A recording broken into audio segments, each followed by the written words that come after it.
Friends, எல்லாருக்கும் வணக்கம். Welcome back to our channel. So எல்லோரும் எப்படி இருக்கீங்க? ஹாப்பியாக இருக்கீங்க அப்படின்னு நான் நம்புகிறேன். இன்றைக்கி வந்து ஒரு 3-4 நாள் வந்து நாங்கள் பண்ண விஷயத்த அப்பப்போ வீடியோ எடுக்க முடியல. ஸோ என்னால் முடிஞ்ச வரைக்கும் எல்லாத்தையும் கேப்சர் பண்ணி ஒரே விலாகாக கொடுத்துருக்கேன்.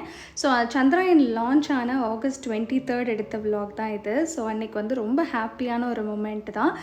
நாங்கள் 2 பேருமே இன்றைக்கி ஆஃபீஸ் ஒர்க் பார்த்துட்டே இருந்தோம். பட் இந்த விஷயத்துக்காக டிவி ஆன் பண்ணி முன்னாடி உட்காந்து அந்த விஷயத்தை பார்த்து ரொம்பவே என்ஜாய் பண்ணோம்.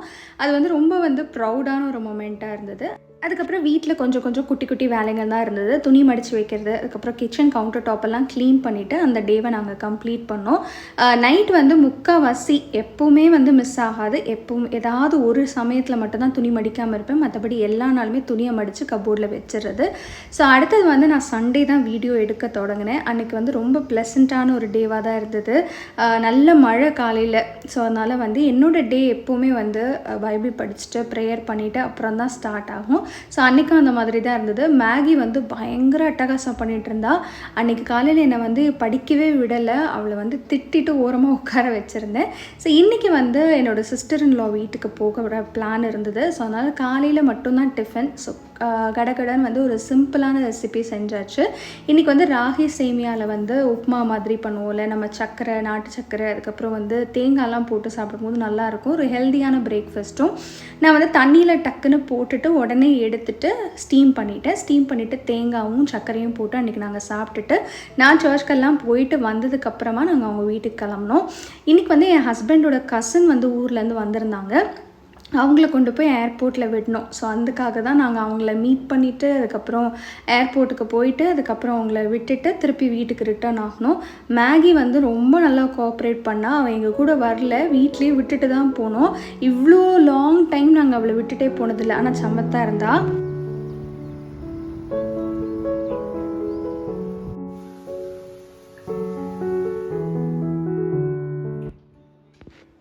இது வந்து அது அடுத்த நாள் வந்து எடுத்த விலாக் தான். ஸோ கொஞ்சம் வந்து க்ளீன் பண்ணுற ஒர்க்லாம் இருந்தது. காலையிலே ரெஃப்ரெஷ்லாம் ஆகிட்டு வீடெல்லாம் கூட்டிட்டேன். இதுக்கப்புறம் வந்து கொஞ்சம் துணி மடித்து வைக்கிற வேலை, அந்த மாதிரி குட்டி குட்டி வேலைலாம் இருந்தது. என்னோடய ஹஸ்பண்டோட செக்ஷன் அங்கே வச்சுருக்கிற அந்த கபோர்டு ஏரியாவில் மட்டும் எப்போவுமே மெஸ்ஸியாக தான் இருக்கும். நானும் பல தடவை சொல்லி பார்த்துட்டேன். பல தடவை நானே எடுத்து அடுக்கி வச்சுருவேன், எதுக்கு சொல்லணும் அப்படின்னு. ஆனால் ஒரு டைமில் வந்து நம்மளுக்கு ஒரு ஃப்ரஸ்ட்ரேஷன் வரும். என்னடா இது இப்படி இருக்குது, எத்தனை வாட்டி மடித்தா இப்படியே இருக்கே அப்படின்னு தோணும். என்னோட இடம் பார்த்திங்கன்னா அது கலையவே கலையாது. ஆனால் என் ஹஸ்பண்டோட செக்ஷன் மாத்திரம் எப்போவுமே கலைஞ்சு தான் இருக்கும். உங்கள் வீட்லேயும் இப்படி தானா அப்படின்னு கமெண்ட்டில் மறக்காமல் சொல்லுங்கள். ஸோ கபோர்டை வந்து திறந்த உடனே எனக்கு அதுதான் வேலை. அவங்க செக்ஷனை மட்டும் மடித்து நீட் பண்ணி வச்சிட்டேன் அப்படின்னா எனக்கு ஒரு பெரிய டென்ஷன் முடிஞ்சுது. இன்றைக்கி வந்து டு டூ லிஸ்ட்டில் நான் வந்து ஃப்ரிட்ஜ் டீப் க்ளீன் பண்ணணும் அப்படின்னு எழுதி வச்சுருந்தேன். ஸோ அந்த வேலையை தான் இன்றைக்கி நான் பண்ண போகிறேன். ஃப்ரிட்ஜ் வந்து டீப் க்ளீன் பண்ணி ரொம்ப நாள் ஆச்சு. அப்பப்போ தொடச்சி விடுறது தான். பட் டீப் க்ளீன் பண்ணி ரொம்ப நாள் ஆச்சு. சரி, எல்லாத்தையுமே எடுத்து இன்றைக்கி நல்லா சோப் போட்டு கழுவிட்டு அதுக்கப்புறமா தான் அடுத்த வேலைகளை பார்க்க போகிறேன். இன்றைக்கி வந்து சமையல் வந்து ரொம்ப சிம்பிள் தான். சாம்பார் சாதமும் அப்பளம் தான். அதனால இந்த மாதிரி க்ளீனிங்க்கு வந்து கொஞ்சம் டைம் எக்ஸ்ட்ரா ஆகும் அப்படின்னு தெரிஞ்சாலே வந்து லன்ச்சையோ இல்லை பிரேக்ஃபாஸ்ட்டையோ ரொம்ப கம்மியாக சிம்பிளாக செஞ்சுப்பேன். முதல்ல வந்து கிச்சனில் எல்லா கவுண்டர் டாப் க்ளீன் பண்ணுறது, பாத்திரம் விளக்குறது அதெல்லாம் முடிச்சுட்டு தான் இந்த மாதிரி க்ளீனிங் கொண்டு போகணும். ஏன்னா நம்ம ஃப்ரிட்ஜ்லேருந்து அந்த ட்ரேஸ் எல்லாம் எடுத்து திருப்பி கழுவும் போது சிங்க் வந்து ஆல்ரெடி ஃபுல்லாக இருந்தால் ரொம்ப கடுப்பாகும். அதனால் அந்த ஏரியாவை ஃபஸ்ட்டு கிச்சனெல்லாம் க்ளீன் பண்ணி முடிச்சிட்டோம் அப்படின்னா இந்த மாதிரி எக்ஸ்ட்ரா க்ளீனிங் எல்லாம் நம்ம பண்ணுறதுக்கு ரொம்ப யூஸ்ஃபுல்லாக இருக்கும்.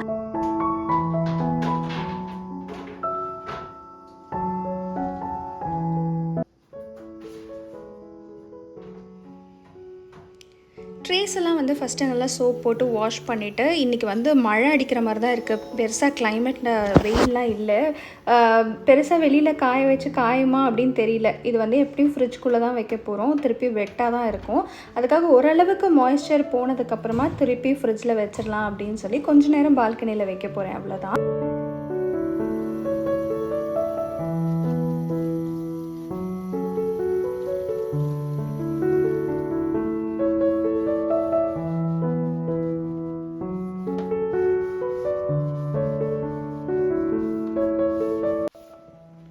பண்ணிக்கிட்டே உங்ககிட்ட வந்து ஒரு சில விஷயம் வந்து ஷேர் பண்ணலாம் அப்படின்னு யோசித்தேன்.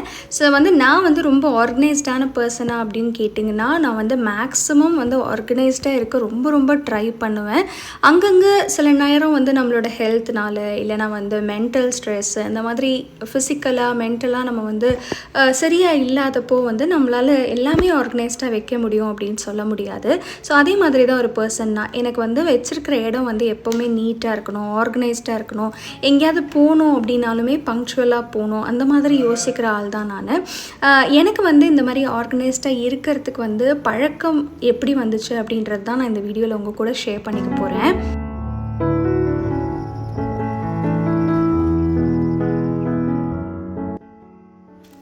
ஸோ லைஃப்பில் வந்து ஒரு விஷயம் மட்டும் நம்ம எப்போவுமே ஞாபகம் வச்சுக்கணும். ஒரு க்ளீனிங்க்கு இவ்வளோ பெரிய ஃபிலாசபியா அப்படின்னு நீங்கள் யோசிக்கலாம். பட் நான் வந்து ஆர்கனைஸ்டாக என்ன வச்சுக்கிறதுக்கு எனக்கு ஏதாவது ஒரு மோட்டிவேஷன் தேவைப்படும் இல்லையா? ஸோ எனக்கு மோட்டிவேஷனாக இருக்கிற ஒரு ஃபேக்டர் தான் நான் வந்து உங்கள் கூட நான் ஷேர் பண்ணிக்கிறேன். எனக்கு எப்போவுமே வந்து என்ன தோணும் அப்படின்னா, என்கிட்ட இருக்கிற எல்லாமே வந்து ஒன்ஸ் நான் வந்து ஏதோ ஒரு விதத்தில் அதுக்காக ப்ரே பண்ண ஒரு விஷயம் தான். ஒரு வீடாக இருக்கலாம், ஒரு சின்ன ரோலிங் சேராக இருக்கலாம், இல்லை ஒரு ட்ரெஸ்ஸிங் டேபிளாக இருக்கலாம், இல்லை ஒரு ஃப்ரிட்ஜாக இருக்கலாம். எல்லாமே வந்து ஒரு பாயிண்ட் ஆஃப் டைம் நான் வந்து அது ஒரு ப்ரே பண்ண ஒரு விஷயம் தான். அது எல்லாமே நம்மளுக்கு கிடைக்கும் போது அதை வந்து நீட்டாகவும் க்ளீனாகவும் ஆர்கனைஸ்டாகவும் அதை வந்து நம்ம வச்சுக்க வேண்டியது நம்மளோட கடமை அப்படின்னு நான் எப்போவுமே யோசிப்பேன். இதுக்கு முன்னாடி சில வீடியோகளில் கூட நான் இதை சொல்லியிருக்கேன். எல்லாமே வந்து கடவுள் தந்த கிஃப்ட் அப்படின்னு நம்ம நினச்சோன்னு வச்சுக்கோங்களேன், அதை வந்து அப்படியே எதேச்சையமாக அது வந்து அலட்சியமாக வைக்க நம்மளுக்கு தோணவே தோணாது. நிறைய காசை போட்டு நம்ம வந்து சில விஷயம் வாங்கியிருப்போம். ஃபார் எக்ஸாம்பிள், நான் வந்து ரோட்டில் போகும்போது பார்த்திங்கன்னா சில கார்லாம் பயங்கர அழுக்காக இருக்கிறத பார்ப்பேன். எனக்கு பயங்கரமாக வருத்தமாக இருக்கும். எவ்வளோ லட்சம் கொடுத்து அந்த கார் வாங்கியிருப்பாங்கல்ல, ஆனால் வந்து அதை க்ளீனாக வச்சுக்க மட்டும் அவங்களுக்கு தோணவே தோணாது. அது ஏன்டா அப்படி இருக்காங்க அப்படின்னு தோணும். என்னால் முடிஞ்ச வரைக்கும் மேக்ஸிமம் வந்து இந்த சில வீடுகள்லாம் நான் பார்த்துருக்கேன். இந்த இன்ஸ்டாகிராம்லலாம் சில வீடெல்லாம் பார்த்திங்கன்னா அப்படியே க்ளீனாக இருக்கும். அந்த மாதிரி இருக்கணும்னு எனக்கு ரொம்ப ரொம்ப ஆசை. எப்போவுமே வீடு வந்து ஒரு பர்ஃபெக்டாக இருக்கணும், குப்பையே தேடவே முடியாத மாதிரி இருக்கணும், ஒற்றை தேடக்கூடாது. அந்த மாதிரி க்ளீனாக வச்சுக்க ரொம்ப ரொம்ப பிடிக்கும். அதே மாதிரி தான் என் ஹஸ்பண்டும் ஓரளவுக்கு எல்லாமே நீட்டாக வைக்க தான் பார்ப்பாங்க. இந்த துணியை கலைப்பாங்க. அதே மாதிரி வந்து ஈர டவலை வந்து எப்போவுமே பெட்டில் போடுவாங்க. இதெல்லாம் வந்து எல்லா ஜென்ஸுமே நார்மலாக பண்ணுறதா. பட் அவங்களுக்குமே வந்து வீடு நல்லா க்ளீனாக வச்சுக்க பிடிக்கும். அண்ட் அவங்களுமே கான்ட்ரிபியூட் பண்ணுவாங்க. ஒரு பாத்ரூம் க்ளீன் பண்ணுறதா இருக்கட்டும், இல்லைனா வந்து ஷெல்ஃப் க்ளீன் பண்ணுறது, அந்த மாதிரி நான் ஏதாவது ஒன்று அவங்கள பண்ணுங்க அப்படின்னு சொன்னேன்னா கண்டிப்பாக பண்ணுவாங்க. ஸோ ஒரே ஆளால் பண்ணும்போது அது ரொம்ப ரொம்ப கஷ்டமோ தான். அவங்க வேலை பார்க்குறாங்களோ இல்லை வந்து வீட்டிலே தான் இருக்காங்களோ, எப்படி இருந்தாலுமே ஒரே ஆளாக பண்ணும்போது சில விஷயங்கள் கஷ்டமாக இருக்கும். ஆனால் அது 2 பேர் சேர்ந்து பண்ணுறோம் அப்படின்னு வச்சுக்கோங்களேன், நம்ம ஈஸியாக மோட்டிவேட்டும் ஆகிடும். அதே மாதிரி வந்து வேலையும் டக்குன்னு முடிஞ்சிடும். ஸோ நான் எப்போவுமே எந்த விஷயத்தையுமே க்ளீன் பண்ணும்போது என்ன நினைப்பேன் அப்படின்னா, இது வந்து எனக்கு வந்து காட் கொடுத்த கிஃப்ட் தான். ஸோ நான் இதை வந்து நல்லா வச்சுக்கணும். என்கிட்ட ஒரு நோட் புக் கூட வந்து சின்ன வயசுலேருந்தே ஒரு நோட் புக்கில் கீறல் கூட இருக்காது. அது ஃபஸ்ட்டு ஸ்டாண்டர்ட்லேருந்தே நான் சொல்கிறேன். அப்பத்துலேருந்தே வந்து இதை என்கிட்ட சொல்லி தான் எங்கள் வீட்டில் சொல்லுவாங்க, இது வந்து காட் கொடுத்த கிஃப்ட். இந்த நோட் வந்து ஒரு பைசா கொடுத்து நம்ம வாங்கியிருக்கோம். இந்த நோட் வந்து உனக்கு கிடைச்ச கிஃப்ட், உன்கிட்ட வரணும்னு இருந்திருக்குல்ல, ஸோ அதனால் இந்த பத்திரமா வச்சுக்கோ அப்படின்னு சொல்லுவாங்க. ஸோ அதே மாதிரி தான் நம்மளும் வந்து நம்ம நெக்ஸ்ட் ஜென்ரேஷனுக்கு இதை சொல்லி கொடுக்கணும் அப்படின்னு நினைக்கிறேன். எப்போவுமே வந்து நம்மளுக்கு ஒரு விஷயம் நம்ம லைஃப்பில் க்ராஸ் ஆகுது, அது வந்து ஒரு ஒரு ஆளாக கூட இருக்கலாம்ல, நம்ம ஹஸ்பண்டாக இருக்கலாம், நம்ம சிப்ளிங்ஸாக இருக்கலாம், அப்பா அம்மாவாக இருக்கலாம், யாரோ ஒருத்தவங்க நம்ம லைஃப்பில் வராங்க அப்படின்னா அவங்க வந்து ஒரு காட் கிஃப்ட் தான் நம்மளுக்கு. அப்படி தான் நம்ம எடுத்துக்கணும். இது வந்து உங்களுக்கு மோட்டிவேஷனாக இருந்திருக்கும் அப்படின்னு நினைக்கிறேன். ஸோ இனிமேல் வந்து உங்கள் வீட்டில் இருக்க ஏதாவது ஒரு பொருள் அழுக்காக இருக்குது அப்படின்னா நீங்கள் நினச்சிக்கோங்க, இது வந்து நீங்கள் ஒன்ஸ் ப்ரே பண்ண ஒரு விஷயம் இன்றைக்கி வந்து ரொம்ப ஈஸியாக உங்கள் கையில் கிடச்சிருக்கு. அதை நல்லா சுத்தபத்தமாக நீட்டாக ஆர்கனைஸ்டாக வச்சுக்க நம்ம பழகணும்.